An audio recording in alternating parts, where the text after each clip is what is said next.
Hey everybody, it's Kevin here. I have a little bit of a different episode for you guys today, and I want to talk about bar drinks, adult drinks that could be used at a wedding or a party or other things like that.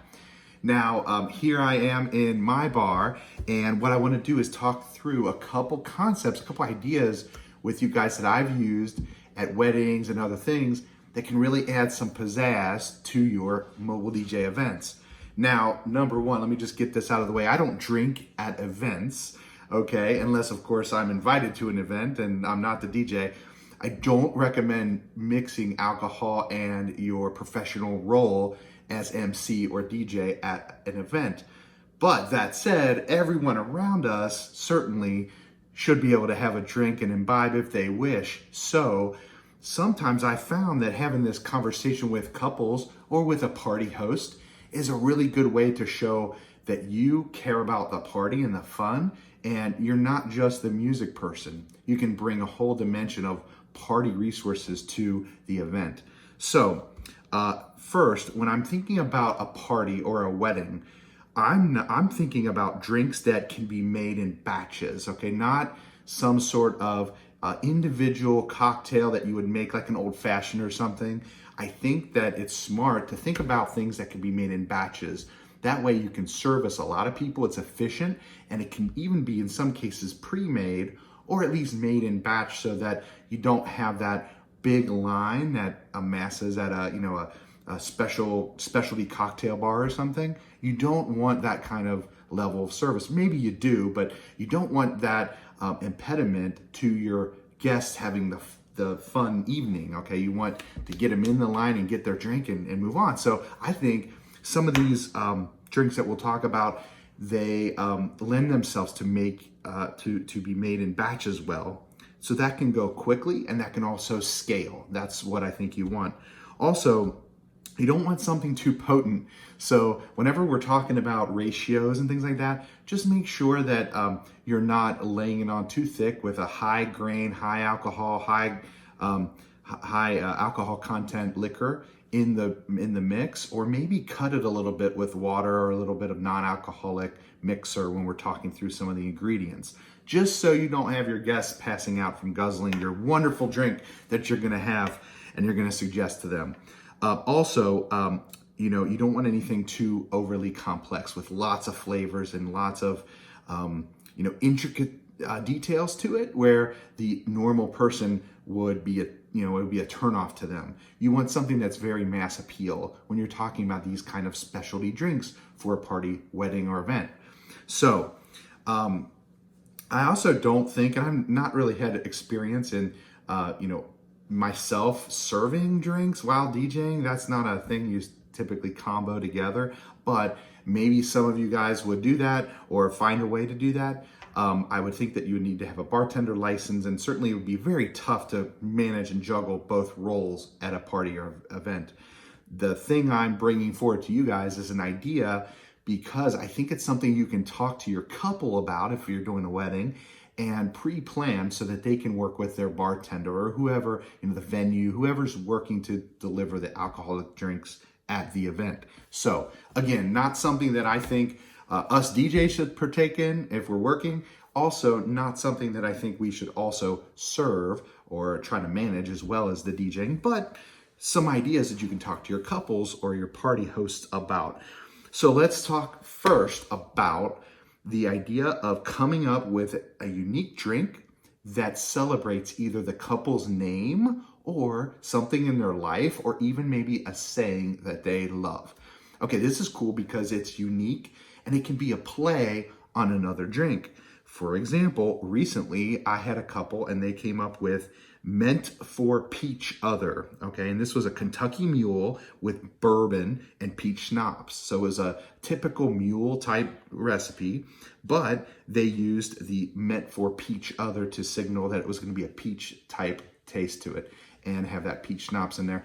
And it actually went over really well. Everybody loved it. And people use the name. That's the key because you want the name to pop or be relevant to the couple, which in the next example, this one we worked on with a couple, the Blueberry Bourbon Nash. Okay, so they have a dog named Nash, and The blueberry bourbon smash, as you may know, is a drink where you muddle a set of blueberries in a drink, and you bring in the bourbon.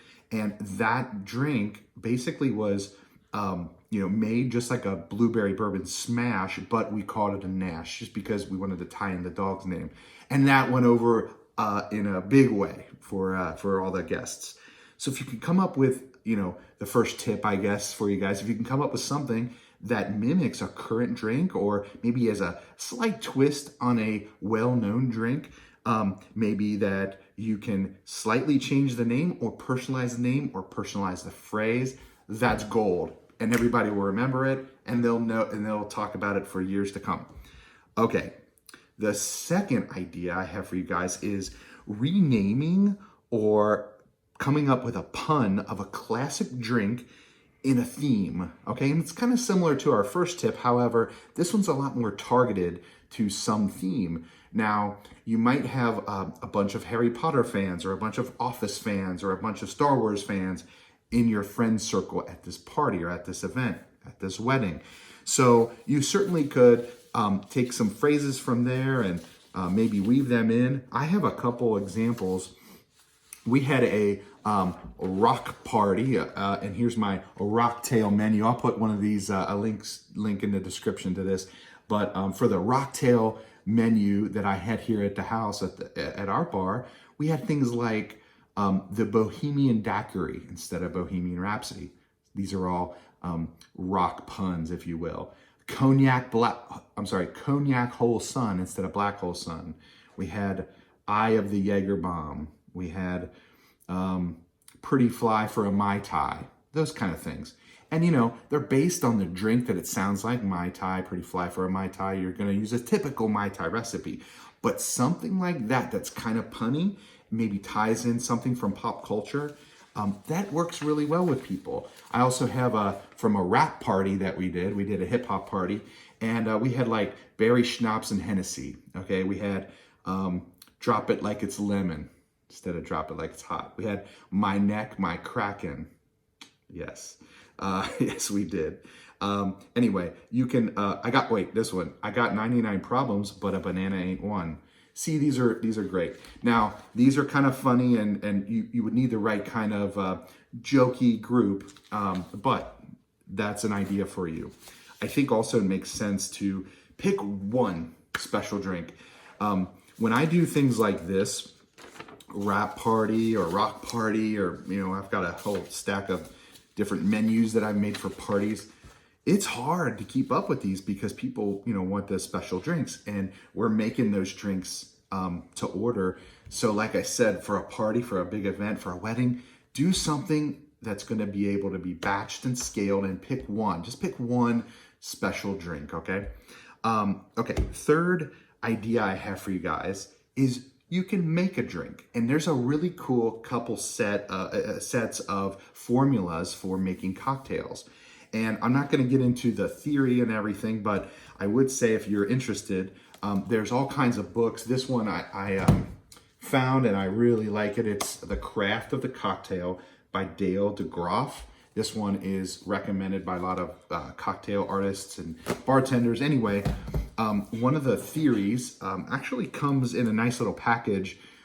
It's basically the Barbados rum punch formula, okay? And it's like a little poem, and it goes like this: 1 sour, 2 sweet, 3 of strong, and 4 of weak.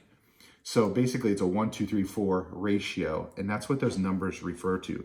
So if I were to use that, I would use, like, if I had some lime juice, I would use 1 of sour. My grenadine, something like grenadine, would be 2 of sweet, okay? My 3 of strong could be rum, and I could use any kind of rum. I've got a couple different rums, that you could certainly choose from. And then 4 of weak, which would be something like pineapple juice. I keep this in the bar because it's so versatile. But something like that would make a killer rum punch. In fact, that's the Barbados rum punch formula.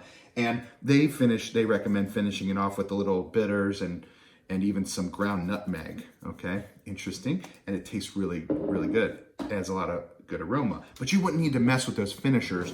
You could literally make a big batch using those 4 pieces, those 4 ratios.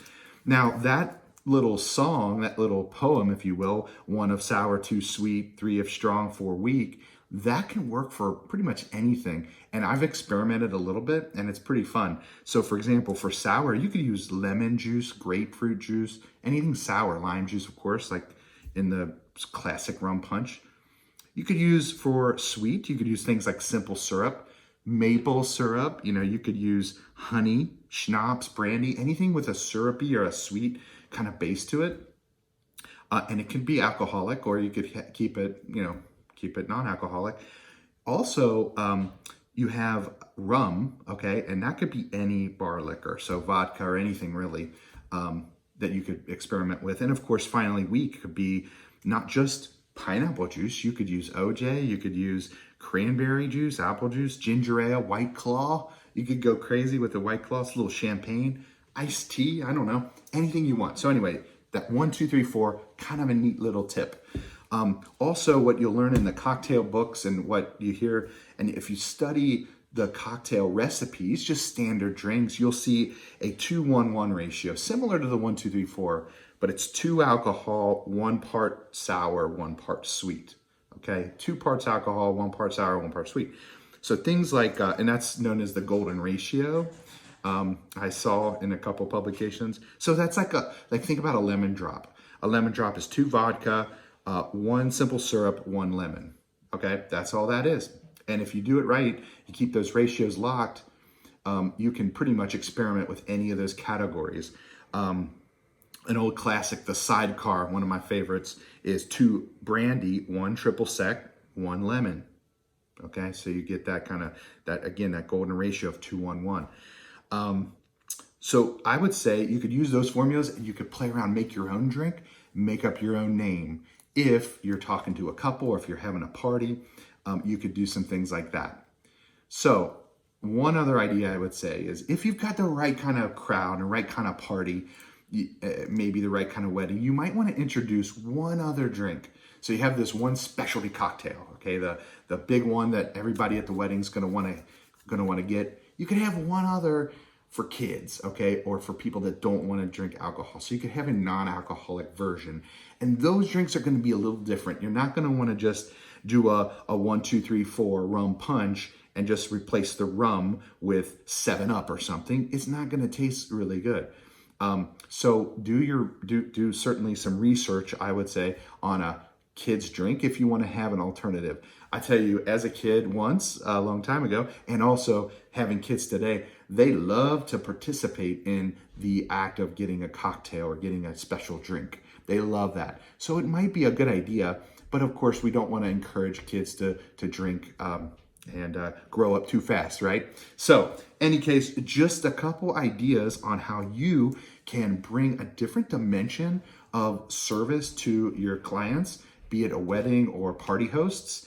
And you can kind of talk about these ideas of bringing specialty cocktails into the party, which I think could be a fun addition, and it can really show that you're a dynamic person that cares about the person's party or the host's party or wedding.